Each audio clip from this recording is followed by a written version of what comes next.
30년간 연락 한 번 없던 친딸이 아버지 장례식장에 나타나 이렇게 말했습니다. 유산 10억, 절반은 제 겁니다. 저는 친자식이니까요. 20년간 부모님을 지극정성으로 모신 양아들이 대답했습니다. 이보세요. 아버지가 편찮으실 때 어디 계셨습니까? 피는 물보다 진하다고 했습니다. 하지만 진심은 피보다 더 진할 수 있습니다. 오늘 이야기는 혈연과 진심, 그 사이에서 벌어진 충격적인 유산 분쟁입니다. 곧 본편이 이어집니다. 제 이름은 김태준입니다. 하지만 원래 이름은 박태준이었습니다. 가난한 농촌 마을에서 태어났습니다. 친아버지는 일은 안 하고 술만 드셨고, 친어머니는 폐결핵으로 누워 계셨습니다. 6살 때부터 혼자 집안일을 다 했습니다. 밥 짓고, 빨래하고, 어머니 간병까지. 다른 아이들은 학교에서 공부할 때, 저는 집안일을 했습니다. 태준아, 미안하다. 엄마가 이렇게 아팠어. 괜찮다고 했습니다. 어린 마음에도 어머니가 불쌍했으니까요. 10살 되던 해 겨울, 어머니가 돌아가셨습니다. 폐결핵이 너무 심해져서 그만. 장례식도 제대로 못 치렀습니다. 동네 공동묘지에 모셨습니다. 어머니 돌아가시고 나서 친아버지는 완전히 사람이 망가지셨습니다. 매일 술 드시고 들어와서는 저한테 화풀이 하셨습니다. 이 자식아, 너가 밥을 제대로 차려야지. 이유도 없이 때리셨습니다. 제 몸에는 멍자국이 끊이질 않았습니다. 12살 되던 해 한겨울, 더 큰 일이 터졌습니다. 친아버지가 술 드시고 길에서 쓰러지셨습니다. 영하 15도 추위에 그대로 얼어서 돌아가셨습니다. 완전히 혼자가 됐습니다. 친척은 한 명도 없었고 갈 곳도 없었습니다. 동네 절로 들어갔습니다. 절지기 할아버지가 불쌍히 여겨 재워주셨습니다. 낮에는 절 청소하고 밤에는 좁은 방에서 잤습니다. 그렇게 1년이 흘렀습니다. 13살 되던 해 절에 한 부부가 찾아오셨습니다. 나중에 제 부모님이 되실 분들이었습니다. 아저씨는 동네에서 작은 철물점을 하셨고 아줌마는 참 인자하신 분이었습니다. 그 부부에게는 자식이 없었습니다. 아줌마가 젊었을 때 큰 병을 앓으셔서 아이를 못 낳는 몸이 되셨다고 했습니다. 그날도 부부는 절에 기도하러 오셨다가 마당 쓸고 있는 저를 보셨습니다. 절지기 할아버지가 제 사연을 말씀드렸습니다. 부모님 다 돌아가시고 갈 곳 없어서 절에 있다고. 얘야, 너 사정 들었어. 너만 괜찮다면 우리랑 같이 살래? 태어나서 처음이었습니다. 누군가 저를 원한다는 느낌을 받은 게. 우리한테는 자식이 없단다. 너가 우리 자식이 되어주고, 우린 너의 엄마 아빠가 되어주고 싶어. 우리 아들 해주겠니? 눈물이 왈칵 쏟아졌습니다. 한 달 후 입양이 정식으로 됐습니다. 박태준에서 김태준으로 이름이 바뀌었습니다. 처음 부모님 댁에 갔을 때 정말 꿈만 같았습니다. 따뜻한 방, 깨끗한 옷, 맛있는 밥. 엄마! 제가 엄마라고 불러도 돼요? 그럼 당연하지. 이제부터 우리는 너의 엄마 아빠야. 그날 밤 침대에 누워서 눈물이 났습니다. 하지만 슬픈 눈물이 아니었습니다. 너무너무 감사해서 나는 눈물이었습니다. 부모님은 저를 친자식보다 더 잘 키워주셨습니다. 태준아, 학교 갔다 와서 숙제부터 해라. 엄마가 간식 만들어줄게. 어려서부터 고생을 많이 해서인지 저는 효심이 깊었습니다. 어머니, 제가 설거지 할게요. 우리 태준이는 참 착하구나. 세월이 흘러 고등학생이 됐습니다. 공부를 열심히 해서 반에서 상위권을 유지했습니다. 하지만 고민이 있었습니다. 대학 등록금 때문이었습니다. 어머니, 아버지, 저 대학 안 가도 돼요. 고등학교 졸업하고 일하면서 가게 도울게요. 무슨 소리야? 너는 대학 꼭 가야 해. 돈 걱정은 하지 마라. 부모님은 제 등록금 마련하려고 가게를 더 열심히 하셨습니다. 아버지는 주말도 없이 일하셨습니다. 마음이 아팠습니다. 더 열심히 공부해야겠다고 다짐했습니다. 밤늦게까지 공부했습니다. 그리고 좋은 대학교에 합격했습니다. 우리 아들이 대학생이 되다니. 대학 다니면서 아르바이트를 했습니다. 조금이라도 부모님 부담을 덜어드리고 싶어서였습니다. 낮에는 학교 다니고 저녁에는 편의점에서 일했습니다. 주말에는 과외를 했습니다. 힘들었지만 불평하지 않았습니다. 대학 졸업하고 취직했습니다. 어머니, 아버지, 이제 제가 돈 벌어요. 이제부터는 제가 부모님 모실 거예요. 첫 월급 받아서 부모님께 용돈 드렸습니다. 부모님은 눈물을 흘리셨습니다. 부지런히 회사를 다니고 예쁜 아내를 만나 결혼했습니다. 같은 회사 다니던 여자였습니다. 수진아, 우리 태준이 잘 부탁한다. 어머님, 저도 잘 부탁드려요. 결혼하고 부모님 근처에 작은 아파트를 얻었습니다. 몇 년 후 기쁜 소식이 있었습니다. 아내가 임신했습니다. 어머니, 우리 아기 생겼어요. 정말? 우리 손주가 생긴다고? 부모님은 너무 기뻐하셨습니다. 10달 후 건강한 아들이 태어났습니다. 태준아, 정말 고맙다. 아니에요, 아버지. 제가 더 감사하죠. 하지만 행복은 오래가지 않았습니다. 36살 되던 해 아버지가 갑자기 쓰러지셨습니다. 여보, 여보. 급히 119를 불렀습니다. 병원 진단은 뇌출혈이었습니다. 긴 수술 끝에 아버지는 살아나셨습니다. 하지만 반신마비가 왔고 말씀도 제대로 못하셨습니다. 매일 회사 끝나고 병원으로 달려갔습니다. 대소변 받아드리고 식사 도와드리고 몸 닦아드렸습니다. 어머니도 하루 종일 병원에 계셨습니다. 하지만 어머니 건강도 안 좋아지셨습니다. 회사, 병원, 집을 오가는 생활이 계속됐습니다. 지쳤지만 불평하지 않았습니다. 당신, 너무 무리하지 마. 당신도 쓰러지면 어떡해. 괜찮아? 부모님이 나를 키워주신 은혜를 생각하면 이 정도는 아무것도 아니야. 그렇게 3년이 흘렀습니다. 어느 날 집으로 편지 한 통이 왔습니다. 발신인 이름이 낯설었습니다. 편지를 열어봤습니다. 안녕하세요. 저는 김영수 씨의 친딸입니다. 친딸? 이게 무슨 말이지? 아버지한테 친딸이 있었다고? 그럴 리가 없는데. 믿을 수가 없었습니다. 저는 아버지가 젊었을 때 첫 번째 결혼해서 낳은 딸입니다. 제가 5살 때 부모님이 이혼했고 저는 친엄마 따라갔습니다. 그 후로 30년 넘게 아버지 소식을 몰랐습니다. 바로 어머니께 전화드렸습니다. 어머니, 편지가 왔는데 아버지 친딸이라는 사람인데요. 뭐 알고 계신 거 있어요? 그래. 언젠가는 알게 될 거라고 생각했어. 어머니, 이게 무슨 일이에요? 아버지는 젊었을 때 한 번 결혼한 적 있어. 근데 잘 안 됐다더구나. 결국 이혼했고 딸은 전처가 데려갔대. 난 아버지가 이혼한 이후 만났고 믿기지 않았습니다. 자식이라곤 입양한 저만 있을 거라 알고 있었는데 갑자기 친딸이라뇨? 마음이 복잡했습니다. 갑자기 형제가 생긴 것도 놀라웠지만 앞으로 무슨 일이 벌어질지 알 수 없었습니다. 며칠 후 그 여자가 병원에 나타났습니다. 병원 로비에서 기다리고 있었습니다. 마음이 복잡했습니다. 과연 어떤 사람일까? 무엇을 원할까? 김태준 씨세요? 뒤에서 여자 목소리가 들렸습니다. 돌아봤습니다. 여자가 서 있었습니다. 명품 핸드백에 잘 차려입은 모습이었습니다. 화장도 진하게 했고 향수 냄새가 강했습니다. 네, 김태준입니다. 저는 김미영이에요. 반갑습니다. 어색하게 악수했습니다. 저희 아버지 상태가 어떻게 된 거예요? 뇌출혈로 쓰러지셨어요. 지금은 의식은 있는데 반신마비가 와서 거동이 불편하세요. 그렇군요. 한번 뵐 수 있을까요? 네, 따라오세요. 병실로 안내했습니다. 아버지가 침대에 누워 계셨습니다. 어머니도 옆에 앉아 계셨습니다. 아버지, 떨리는 목소리였지만 진심은 느껴지지 않았습니다. 아버지는 고개를 돌려 그 여자를 보셨습니다. 눈이 커지셨습니다. 미영이? 힘겹게 말씀하셨습니다. 말씀이 어눌하셨지만 딸을 알아보신 겁니다. 아버지, 저예요. 미영이에요. 침대로 다가갔지만 눈물은 없었습니다. 표정도 전혀 감정적이지 않았습니다.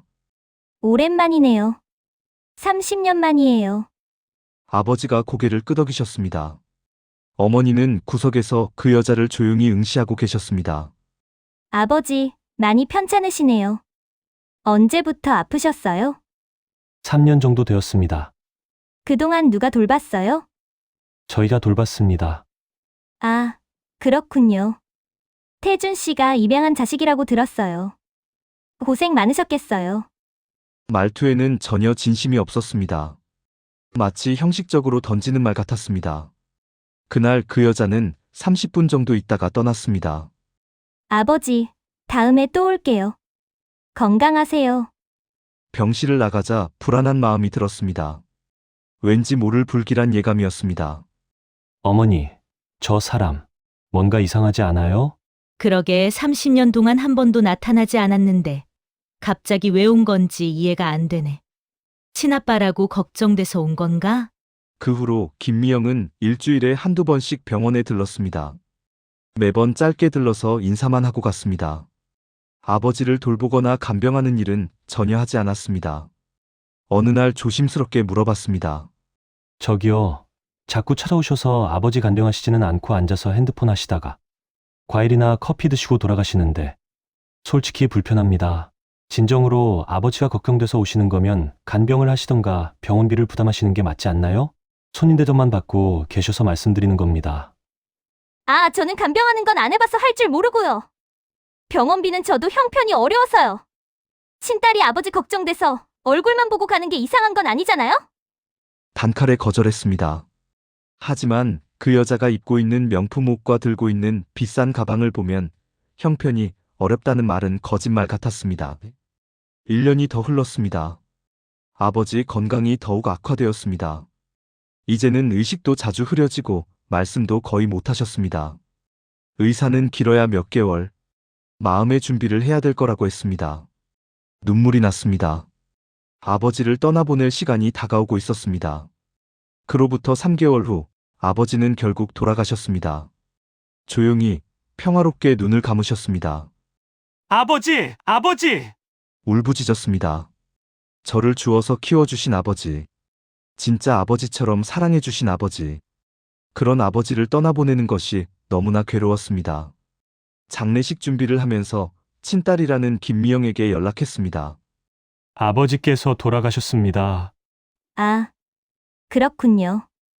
알겠습니다. 목소리는 놀랍게도 담담했습니다. 슬픔도 충격도 없었습니다.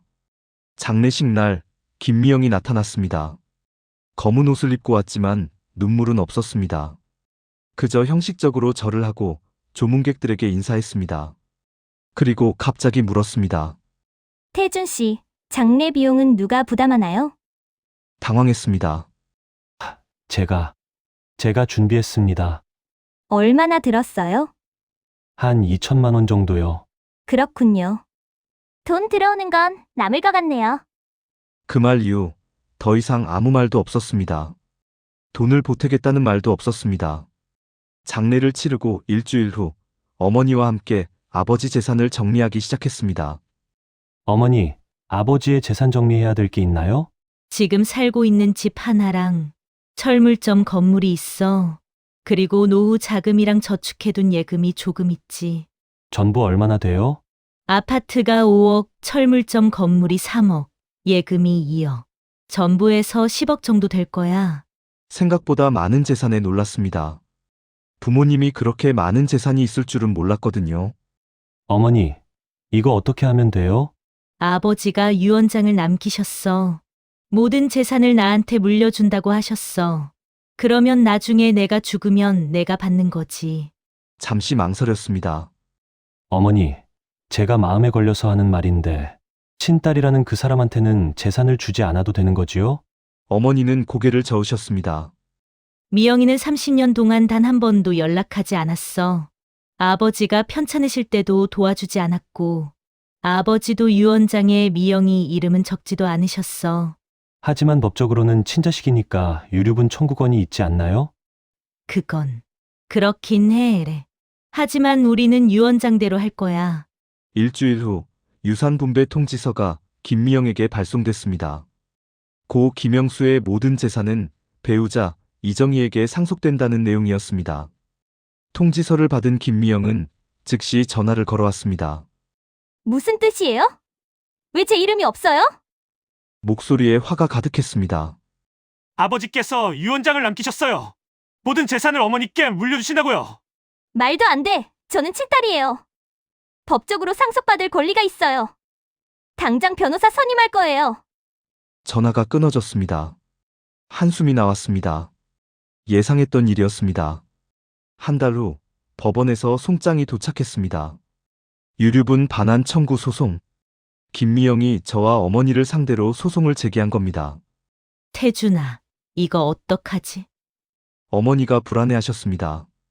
어머니, 괜찮아요. 우리가 잘못한 게 없어요. 변호사 선임해서 제대로 대응할게요. 변호사를 선임했습니다.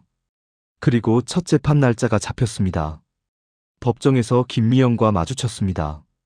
긴장됐습니다. 김미영 옆에는 비싼 정장 입은 변호사가 앉아 있었습니다. 재판을 시작하겠습니다. 판사가 망치를 두드렸습니다. 원고 측 주장하십시오. 김미영의 변호사가 일어났습니다. 원고 김미영은 피상속인 김영수의 친딸입니다. 혈연 관계가 명백하며 법적으로 유류분 청구권이 있습니다. 전체 재산 10억 원의 4분의 1인 2억 5천만 원을 청구합니다. 피고 측 답변하십시오. 저희 변호사가 일어났습니다. 원고는 30년 이상 피상속인과 연락을 끊고 지냈습니다. 피상속인이 중병으로 고생할 때도 돌보지 않았고 병원비도 한 푼 부담하지 않았습니다. 이런 상황에서 유류분을 청구하는 것은 부당합니다. 원고는 어린 시절 부모의 이혼으로 인해 아버지와 헤어졌습니다.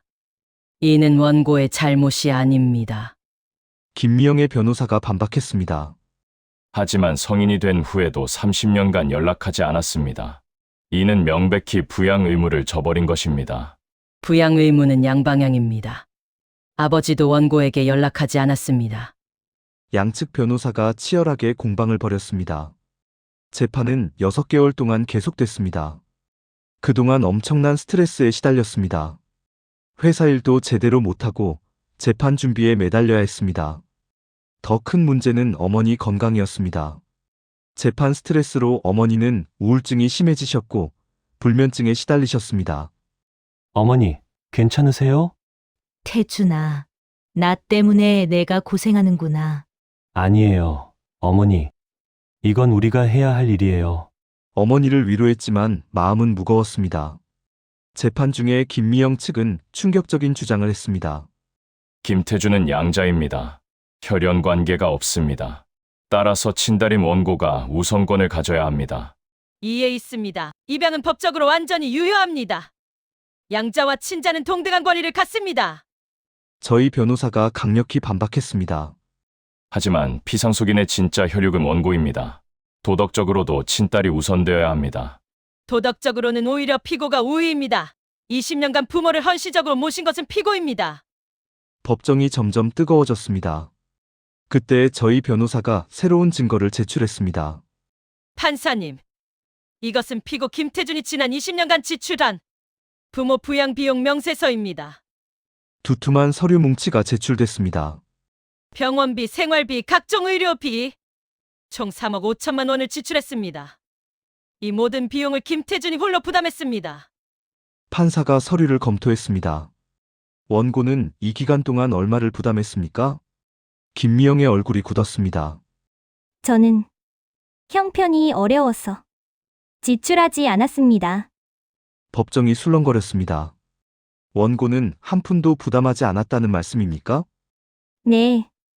하지만 아버지가 편찮으시다는 소식을 들었을 때는 이미 많이 늦었습니다. 의료 기록에 따르면 원고는 아버지가 쓰러진 지 1년 후에 처음 병원을 방문했습니다. 그 후 매번 30분 이내로 머물렀습니다. 맞습니까? 네. 제가 바빠서. 판사의 표정이 굳어졌습니다. 그리고 저희 변호사가 또 다른 서류를 제출했습니다. 이것은 원고 김미영의 재산 목록입니다. 강남의 아파트 한 채, 예제차, 예금 5억 원, 총 자산 15억 원입니다. 이해 있습니다. 원고의 재산은 이 사건과 무관합니다. 김미영의 변호사가 항의했지만 판사는 고개를 저었습니다. 아닙니다. 원고가 형편이 어렵다고 주장했으므로 관련이 있습니다. 원고는 15억 원의 재산이 있으면서도 아버지 병원비 한 푼 부담하지 않았습니다. 김미영의 얼굴이 창백해졌습니다. 저희 변호사는 계속해서 증거를 제출했습니다. 이것은 피상속인 김영수가 쓴 일기입니다. 병원에 입원해 있을 때 작성한 것입니다. 판사가 일기를 읽기 시작했습니다. 오늘도 태준이가 병원에 왔다. 회사 끝나고 곧장 달려왔다. 얼마나 피곤할까. 미안하고 고맙다. 태준이는 내 진짜 아들이다. 아니, 친아들보다 더 나은 아들이다. 미영이가 오늘 왔다. 1년 만이다. 30분 있다가 갔다. 바쁘다고 했다. 허전하다. 하지만 이해한다. 내가 미영이를 버린 것이나 마찬가지니까. 태준아, 미안하다. 너에게 짐만 지었구나. 너는 내 자랑스러운 아들이다. 고맙다. 판사는 일기를 덮었습니다. 그리고 김미영을 쳐다봤습니다. 원고, 이것이 아버지의 진심이었던 것 같습니다. 김미영은 아무 말도 하지 못했습니다. 한 달 후 판결이 내려졌습니다. 주문. 원고 김미영의 유류분 청구를 일부 인정한다. 피고는 원고에게 5천만 원을 지급하라. 나머지 청구는 기각한다. 김미영은 2억 5천만 원을 청구했지만 법원은 5천만 원만 인정한 겁니다. 원고는 법적으로 유류분 청구권이 있으나 30년간 부양 의무를 다하지 않았고 피상속인의 병환 시에도 돌보지 않았다. 반면 피고 김태준은 20년간 헌신적으로 부모를 모셨고 3억 5천만 원의 비용을 지출했다. 이를 고려하여 유류분을 대폭 감액한다. 판결문이 낭독되는 동안 김미영은 고개를 숙이고 있었습니다. 재판이 끝나고 법원 계단에 앉았습니다. 안도의 한숨이 나왔습니다. 태준 씨, 뒤에서 목소리가 들렸습니다. 돌아보니 김미영이 서 있었습니다. 뭐예요? 경계했습니다. 김미영은 잠시 망설이다가 입을 열었습니다. 친아들도 아니면서 친아들 행세하는 꼴을 보니 우습네요. 잘 먹고 잘 사세요. 김미영은 돌아서서 떠났습니다. 그 뒷모습을 바라봤습니다. 화가 나기보다는 해결돼서 속 시원했습니다. 피는 물보다 진하다고 합니다. 하지만 오늘 이야기에서 보셨듯이 진심은 피보다 더 진합니다. 혈연이 전부가 아닙니다. 진심으로 사랑하고 진심으로 대하는 것. 그것이 진짜 가족입니다. 여러분의 가족은 어떻습니까? 혈연으로 맺어진 가족입니까? 아니면 진심으로 맺어진 가족입니까? 오늘 이야기가 여러분께 작은 울림이 되었기를 바랍니다. 오늘의 황금 중년은 여기까지입니다. 이 이야기가 비슷한 상황에 계신 분들께 작은 용기가 되기를 바랍니다. 여러분의 인생 이야기를 댓글에 남겨주세요. 구독과 좋아요는 영상 제작에 큰 힘이 됩니다.